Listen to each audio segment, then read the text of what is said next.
Podcast. I'm your host, Calvin Blaircom. I'm really excited to intro. Before we get started, if you haven't already, make sure to like, subscribe, and follow us on all platforms.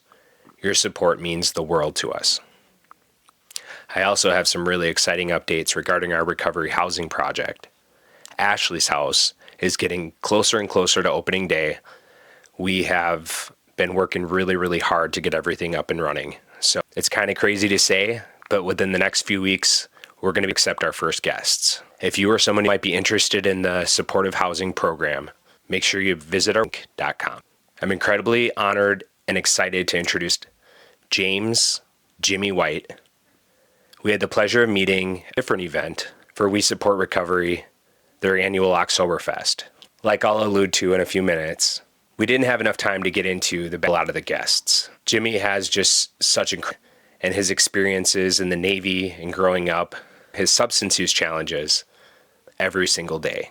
He's a pretty inspiring guy, and I'm really my next guest, Jimmy White. But Jimmy, so we actually connected at the Oktoberfest panel. You were gracious enough to join us, and we killed it. And I know I actually had another panelist who joined me on the last episode. So it's really cool that I'm able, and I got another couple lined up. So hopefully I'll be able to kind of expand on the conversation that we had that day and dive a little bit deeper into like everybody's background, because I just wish we had more time. Yeah. That was the biggest definitely experience, though. Yeah, it was a great fun. experience. And you did great. I know you were nervous, and it was it your first time getting up in front of a crowd like that and sharing those? Since college. Okay. Like, since a little bit I did in college. Yeah, I mean, you have to do presentations in front of a group, but yeah, there was quite a few people. I don't know if I was mentally prepared to see that. There was probably about 100 people. And nobody knew what we were really getting into till we got there, like the day of, and not even the day of. It was like 20 minutes beforehand, right? Yeah. When I showed up, it was like I was like, "Where am I supposed to go for this?" Everybody's like, "I don't know." we have no idea. it's all back gonna there. Okay. Well, you did great, and I thought anytime we share like our experience, like you said earlier, it's all about helping people, know. And so I know it's not easy to get up in front of people or blast your stuff on the internet, but it's always like, you can, if you can touch one person or inspire one person. Help one person, it's worth it. Yeah. And honestly, I wouldn't do this if I couldn't make fun of myself, because I know there's haters out there. Yeah. There's people that don't like to see people succeed. Yeah. I don't care what people think about me. Yeah. I'm an open book. If you want to know something about me, I'll tell you, because I have no shame in anything I've been through. Yeah. Well, I think that's awesome, and maybe that's a good kind of starting point. If you want to take us back, first off, why don't you introduce yourself? Like, do you want like a whole background? Like, yeah, just your name, where you live, where you're from, where you grew up, stuff like that. Well, my name is James White. I go by Jimmy. I grew up pretty much all over the place. I was born in Whittier, California. So I spent the first, I'd say, 10 years of my life in the greater LA area, and then moved all over Southern California. Wow. Actually lived out in Ohio for a while, Iowa, all before I graduated high school. How come you guys moved so much? Well, after my mother died, it was just me and my dad. So he was struggling. I decided to go do what I wanted to do. Sure. I didn't know how to deal with any of the pain I was going through. And my dad had pulled me away from my mom's entire family. Okay. Because he thought it was toxic. So I'm like, oh, that sucked, but I don't judge him for it, because he was just doing what he thought was best. Yeah. So I got pulled away from that and introduced to a whole other family, so I didn't just lose my mom. But, yeah, so I just moved around a lot. Like, my dad sent me to live with my sisters. I worked with one at an Italian restaurant in Dayton, Ohio. Dominique's, that was fun. And then I moved to Indiana for a while with my sister Brandy. Actually got kicked out of school there. Oh, okay. Yeah, I wasn't a good kid. I feel bad for my dad. I mean, he did, after losing the woman of his dreams, he told me he loved my mom. Yeah. Like, that was his woman. Mm-hmm. Losing her and then having to deal with me. Yeah. And, just kind of doing whatever I wanted to do. Yeah. And the sad thing is, I was great at baseball. I was really good at baseball, and I could have used that talent. I shattered my elbow when I was younger, so it hurt to throw. But I mean, I could have probably still used it to get to college, maybe. Yeah. Maybe not on a full ride, but some type of scholarship. But no, I decided going out and hanging out with friends and smoking weed. You kind of covered on, well, a lot Quite a there. bit. Yeah. And just kind of like, I mean, what was that like? I know you said your dad was doing the best he could, but like kind of being pulled away from your mom, like, was there any hard feelings there? Was that like a difficult situation to? You know, at the time I was only 10, Sure. so fully understanding everything that was going on was Yeah. just I couldn't. Yeah. I know that my grandma, she wasn't the nicest lady. Sure. She was Great Depression era lady. Yeah. They were built different. Yeah. I remember one time my brother made her mad, and maybe she's where I got my arm for baseball, because she hucked a potato at my brother, nailed him right in his head. That thing had to be doing at least 40, 50 miles an hour. Wow. From an old lady. Yeah. She's got an arm. She had an arm. But I mean, he had his reasons. And you know, again, I try not to judge him for it. Sure. Because do I Yeah. think it was the right decision? No. Yeah. Do I think he thought it was the right decision? Yeah. Yeah, probably.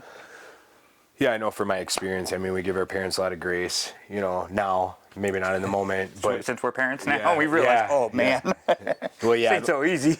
we'll talk about that too. But I mean, just for my own journey, I look back on things and I'm like, you know, things that really bothered me. Now I see like, okay, you know, they were either doing the best that they could with what they had, They made a bad decision. or they made a bad Yeah, decision. we do. I make bad decisions as a parent all the time. Like the first time I gave my daughter a phone, if I could go back 7 years ago and not do that, Yeah. I would. But Yeah. I made that mistake. Now I have to live with my consequences. Right.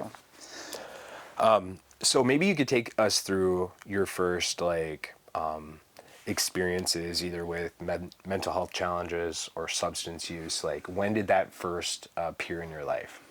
Well, definitely when my mom died. You know, I mean, I was only 10. I was just about to turn 11. It was in March. She died March 13th, 1993. My 11th birthday was in May. So, Okay. yeah, it was just rough. I mean, I watched her wither away. My mom had beautiful jet black hair. Like she was, I have a little bit of Native in me, not much. It really showed through in her. I had beautiful hair, and it was just falling out. Like we bought her a wig. She really fought to stay alive, but it just wasn't in her cards. And that just, I mean, I didn't know how to process that. Yeah. My dad put me in therapy. Again, you know, I don't even want to say, because it puts my dad in a negative light, but it's the truth. He put me in therapy more for the lawsuit, because we were suing the doctor for wrongful death, because he diagnosed my mom with a back sprain. She had small cell carcinoma, so it was like really bad.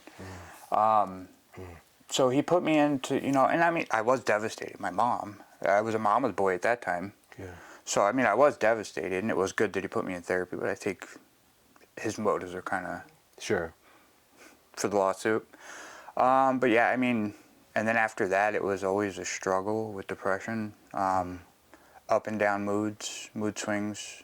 That's when the borderline personality disorder, you know, I look back, I see all the signs popping out right after that. Yeah. So I'm sure that's probably was a catalyst. And that's a really good point. I think I mentioned that later in my questioning, but can you kind of describe like what borderline personality disorder is? Like, how did that look for you? I know it can look different for different people, but like, how does that appear, you know? With me personally, it's anger. Like the emotional control, like emotional regulation, is something that I really struggle with. Okay. And of course, mine being major depressive too. Yeah. And like, I don't want to say I have bipolar, because it's such a broad label anymore anyway. But I don't have bipolar, but I do have a mood disorder. Sure. Which borderline personality disorder. Kind of is a mood disorder. Sure. Yeah. Yeah. But I definitely feel that the emotional regulation is just something that I struggled with right after that, because, you know, such a traumatic experience and not knowing how to regulate my emotions yet, Yeah. I think sent me down a bad path of regulating my emotions. Sure. If you kind of understand what I'm saying. Yeah, for sure. Because I didn't handle them correctly. I was 12 when I started smoking cigarettes and started experimenting with weed. Mm-hmm. So it was only a few years after that. Yeah. I was a straight A student before that. Wow. Then I struggled after that. Not from intelligence, but just I didn't care. Yeah. I stopped caring. Luckily, my dad, you know, he's pretty smart, because there was a few times that gotta watch what I say. Yeah, because if you're gonna put this online, so he had home protection. Sure. And if he didn't lock that home protection in my teenage years, Yeah. there's a few times that I may not be here today, because that's how bad my mental state was at the time. Sure. But I wouldn't tell anybody. I acted like I was normal. I just wanted to be normal, Yeah.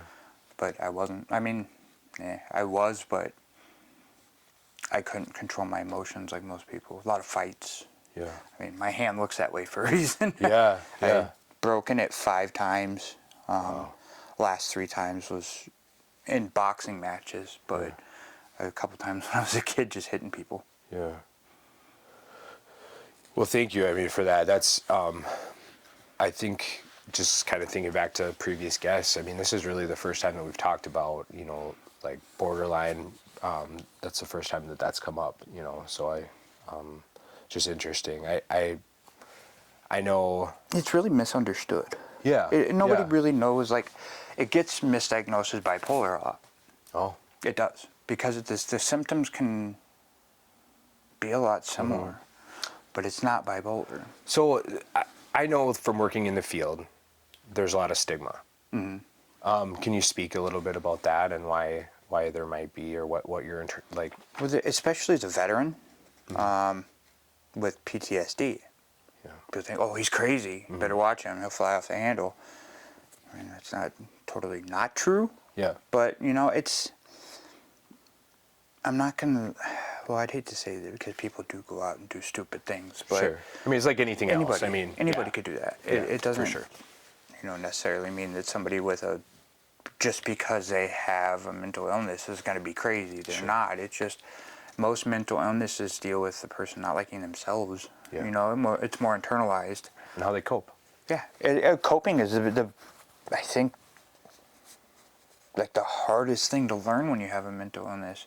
Because our coping skills suck. That's why that's why we're where we're at. Yeah. Especially, you know, with my mental illnesses, plus I decided to throw an addiction on top of that. Double winner. Yeah, and you know, addiction changes your chemistry in your brain. Yep. You know, you start needing those drugs to actually just function. Yep.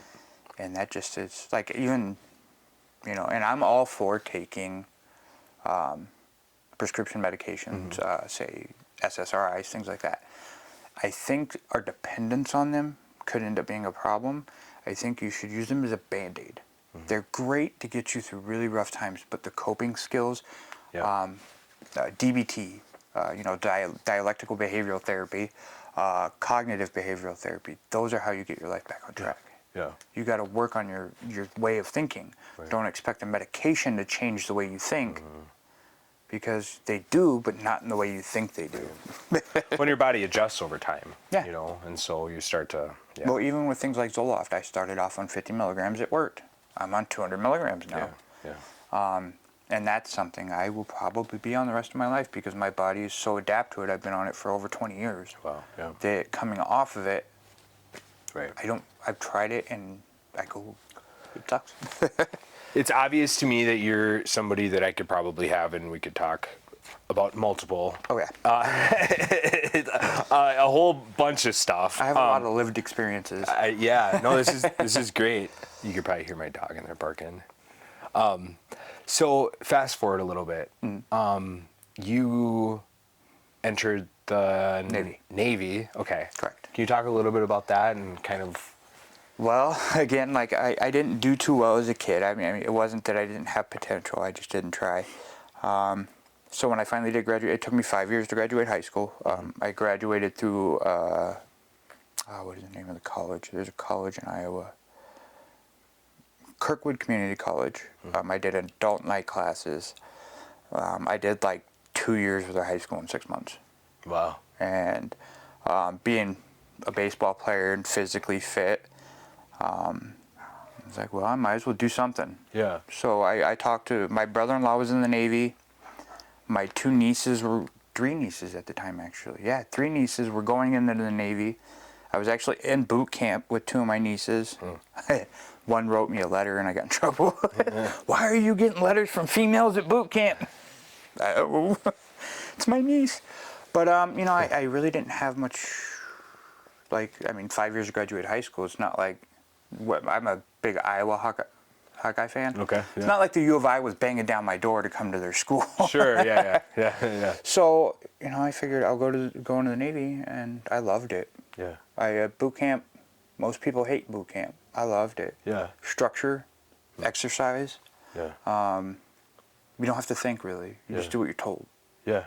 And that worked for me at the time. Plus, I mean, then you know, the pride.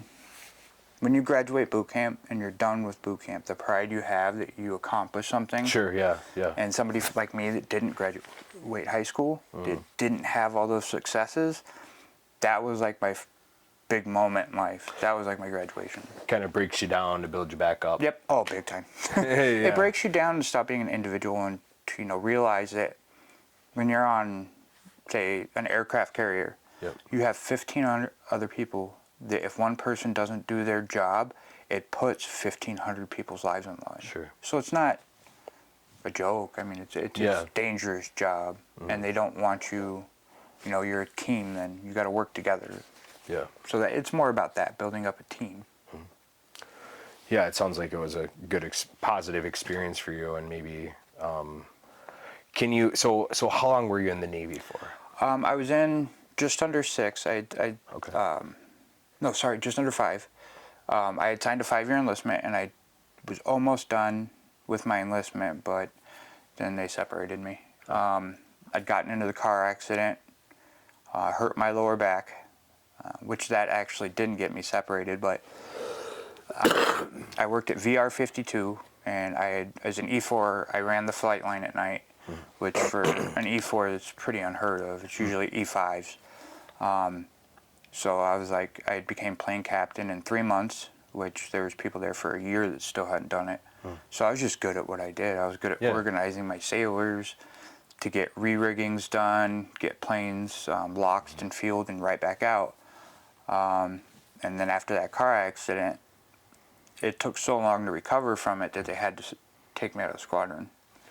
So I got put back in AIMD, and I just got depressed.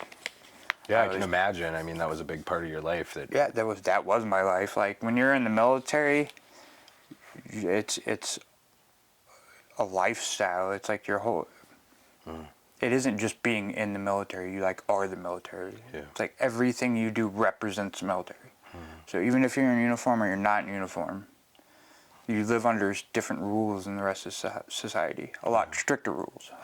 So I mean, it's just a different life. Well, and you'd almost found kind of your calling or your purpose in life coming from a lot of chaos in your life, and you found kind of your thing. Yep. And then in some ways that was taken away from you. And I mean, I can imagine that would be Well, difficult. it was taken away, and I was introduced to something else. Yeah, talk about that. Pain pills. You know, it didn't start off like I'd had pain pills before. I had a hernia surgery when I was 14, and that was probably one of the most painful surgeries I've ever had because they actually have to sew your stomach wall back together. Oh, wow, yeah. And yeah, so I mean, I'd been introduced to them. My dad had them. He would give me occasionally when I'd get hurt in baseball or something. But then after the accident, though, I started getting a lot of oxycodone Valium from the military. And I didn't actually, like, the addiction didn't get really bad in the military. I actually quit. But my mental health ended up getting me separated. Got it. So, because I just never bounced back from losing that job. So when I got out and I went to the VA, because I got out 80% disabled right off the bat. When I went to the VA, that's when I started really getting them. And then across the street, I had a hospital. It was a Kaiser Permanente. My wife was working, and I wasn't at the time. I got laid off from Caterpillar because my back just kept messing up. I ended up getting testicular cancer too. So more pain meds. Right. And basically it just took off from there. And then my back wasn't even as bad as like I would play it off a lot just to get the pain meds. Sure. Yeah. 3 different doctors writing me scripts every month. And I would like literally get a bottle of morphine, extended release. And I think it was a 30 milligrams. I would just take a handful and chew them, you know. But then like 10 years of my life, I wasn't a father to my daughter. Like I wasn't anybody. I was just there. I was literally like a clump of cells. Like that was it. No motivation, except for, and you know, after a while being on pain meds, I noticed that I did have pain, that more pain was coming in, because it really takes your body's threshold for pain to like 0. So anything that happens, it becomes excruciating.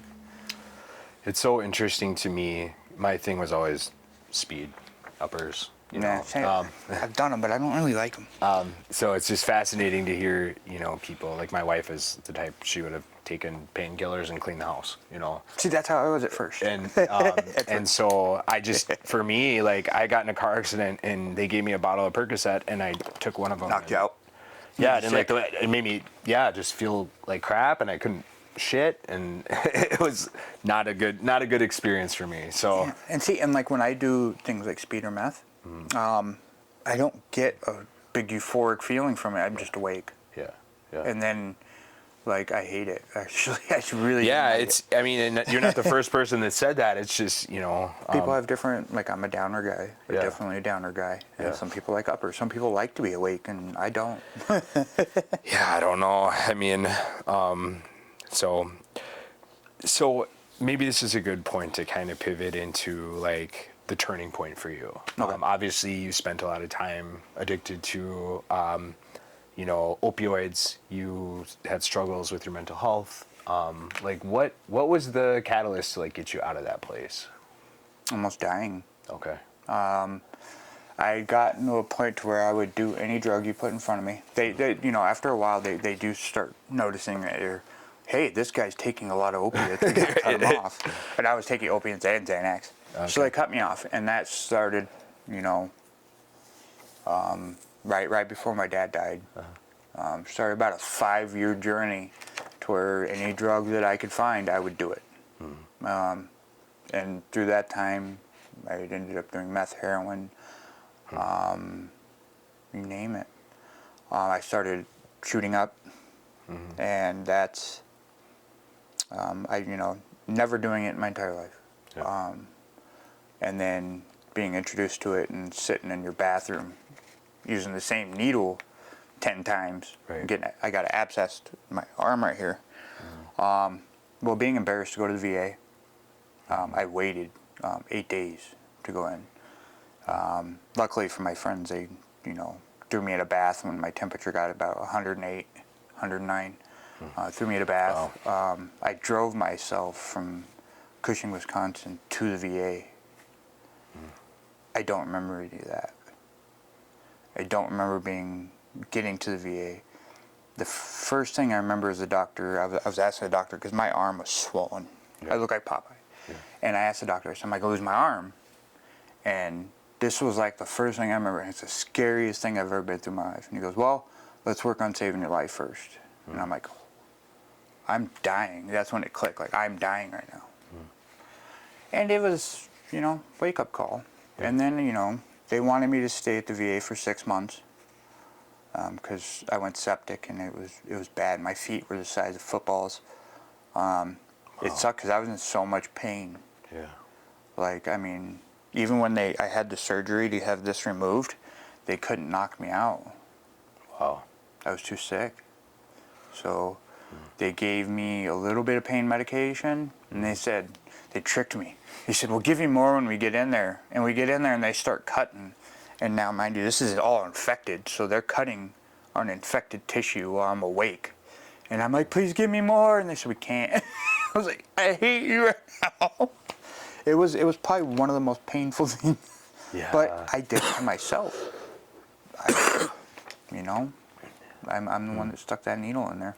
Right. So Your tolerance was just so incredibly high at that point. Yeah. That's. well, and they couldn't like give me anymore because literally my body was so weak. Oh, sure. If they gave it to me, it could have killed me. Got it. Yeah, Like yeah. when they had to check my heart to see if it was infected. The heart sac was infected. Yeah. I was awake when they shoved the camera down my throat. Wow. The doctor actually had to sedate me a little bit because I was gagging as they were sticking the. Oh, give him a little bit. Wow. It sucked. Can you talk a little bit? So you were in the hospital at the VA.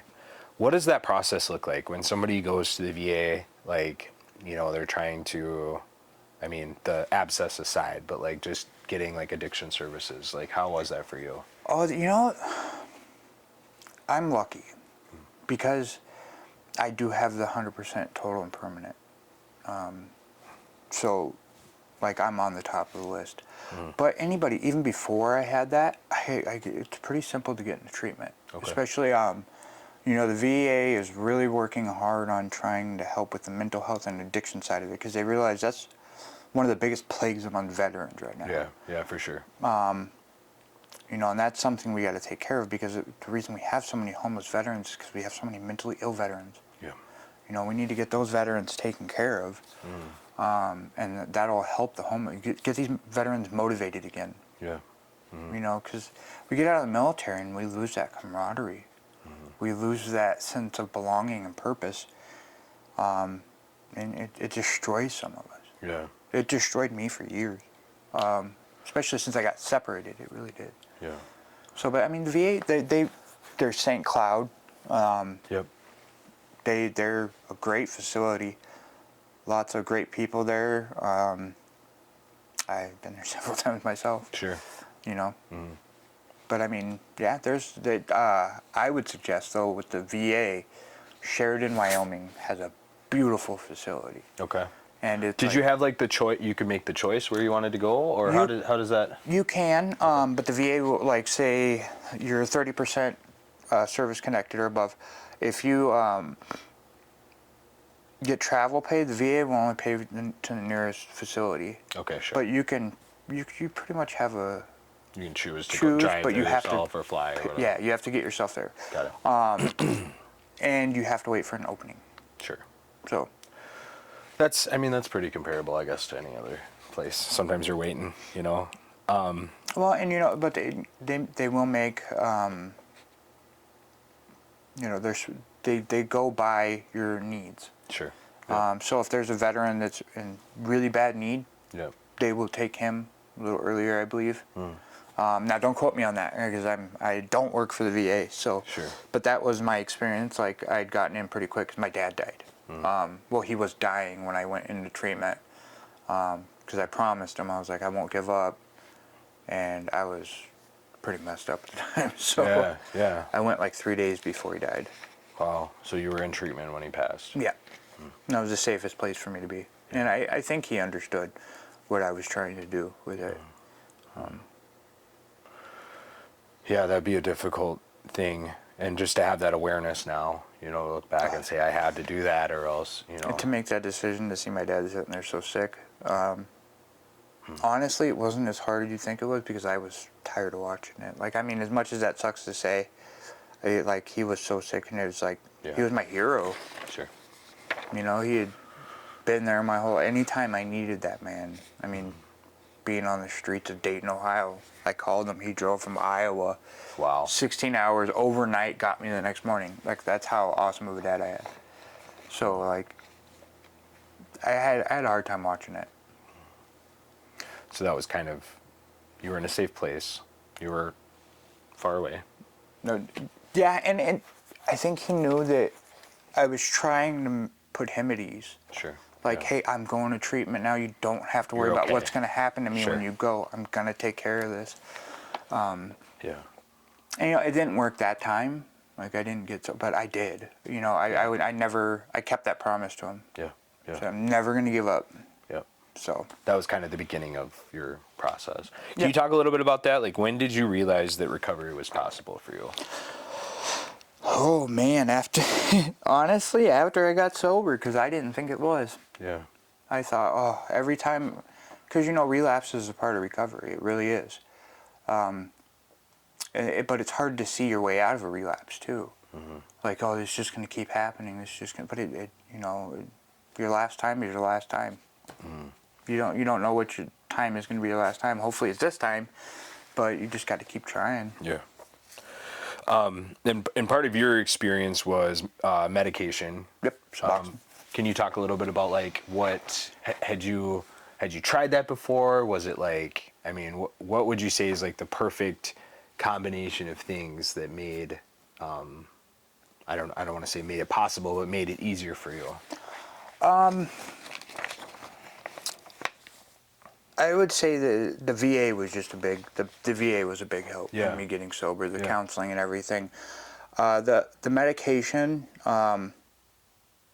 I think due to my relapse history, Yeah. it really did help because it gives me a little bit of that so I don't have all those cravings. Sure. I'm a very impulsive person. Yeah. With borderline personality disorder, that's another thing. You're very impulsive. Well, not everybody, but in my case, I'm very impulsive. And I do have a hard time, even as a 43-year-old man that's been through tons and tons of therapy, still doing therapy, I still have moments where my impulsivity is like, woo, hey. So Sure, I have to be yeah. very careful with that. But that the medication kind of took that part away for a while. Yeah. And I was on a very high dose for a while because I was comfortable there. Now see, there's the downside of the medication too. Medications like that can be abused. Sure. That was actually my introduction to it, was abusing it. Okay. So, I mean, honestly, what you need the motivation, you need that will. Nothing else matters if you have that, because when you're at a point where you're willing to do anything to be sober, when you're willing to do anything to get better, you'll do that. Yeah. You got to have that want. And I think religion is where I get a lot of mine, because it kind of takes you out of yourself, and again, just like being in the military, takes you away from being an individual and puts you as something bigger. Yeah. Gives me something to fight for. And everybody's will look different. Yeah. Everybody, you find whatever you need to fight for, but find that thing.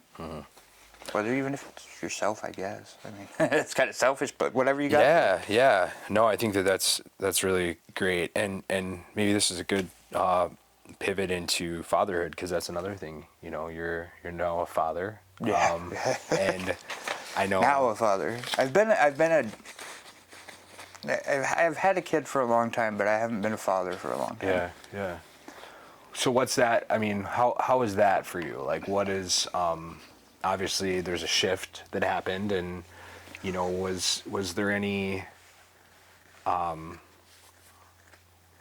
was that relationship damaged at all? Like, did you have to rebuild it? Like, because your daughter's still kind of young, right? Well, I have two. Oh, okay. So Okay. I have my eldest. She lives in Washington. Okay. And then I have my youngest. She's 21.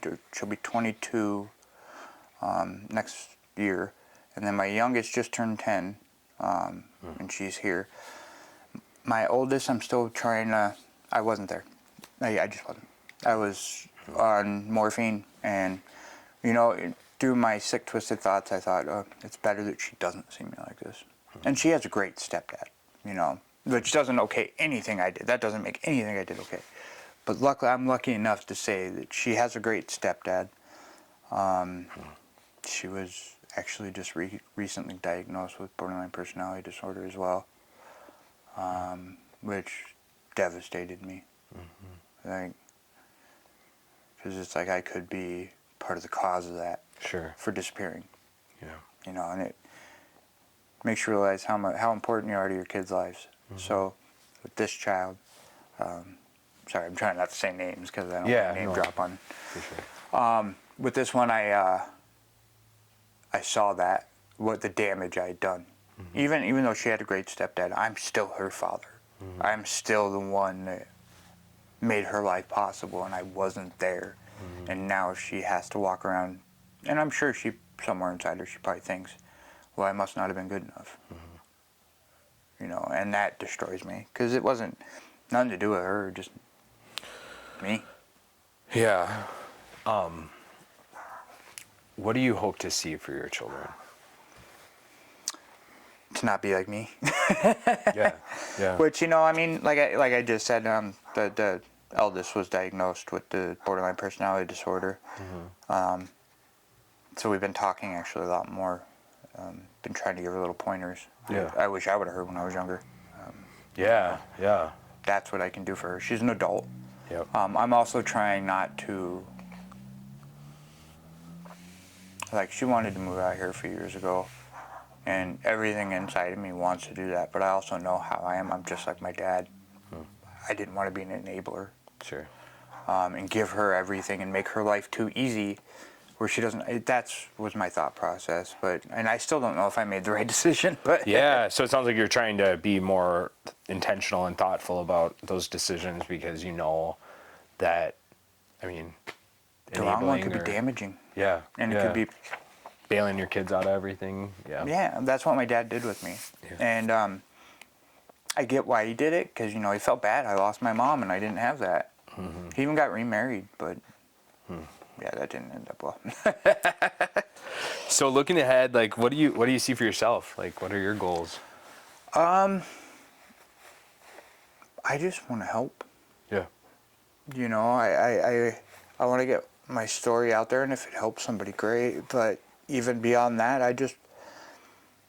I've been given a lot by the recovery community as a whole. Yeah. You know, whether it be through the VA or through other addicts that I've met at meetings. I just want it's time for me to flip that switch. Yeah. And get back. Yeah. You know, that's why I'm doing this. It's like, Yeah, for You know? sure. I think that you have an incredible amount of insight, and just hearing kind of your perspective and with the military and going through the VA, and, you know, just yeah, we could do this again if you want. I got a hell of a story. yeah, no, for sure, man. I appreciate just how, like, candid you've been, and you know, you had mentioned just you're an open book, and so I really appreciate that. And there's not a doubt in my mind you're going to help somebody, you know, with this Hope video so. or just continuing to tell that story. So I do want to give you this last opportunity. Like, what would you say to someone who was in your shoes or is going through something similar to you? Like, what would you tell them if they've totally lost all ambition to carry on in their life and they're in that dark place you had mentioned earlier?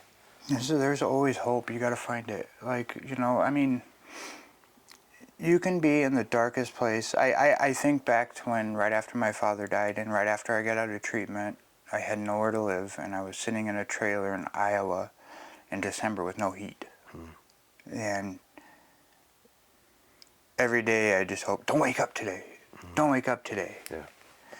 Even, you know, even with my kid, you know, but they're sad thing is, and this is kind of where my religion comes out, like, I had somebody there with me the whole time. I just had to reach out. Yeah. You know, there's hope. Reach out. Whether you want to reach out to Jesus Christ or you need to reach out to anybody, it doesn't matter. Use the suicide hotline. Use whatever you have to. There's hope. Life is what you make it. You can have hope. Just find it. You know, don't, because I know in those dark places you think there's nothing I have to live for. But there's something you have to live for. There is. God has plans for you. You just have to give in to those plans and stop trying to control everything. That's the problem. We all want control. We all want to control little things. When you realize you have no control, it makes life a lot easier. That's the truth. You can control your little circle. You can, like, I can leave right now. I control where my car's going to go. Right. But nobody else's car is in my control. Yeah. So everybody else that's driving out there is out of my control. Yep. You know, you can't control the world. But I know there's hope in it. Amen. Good stuff. I appreciate you so much. Thanks.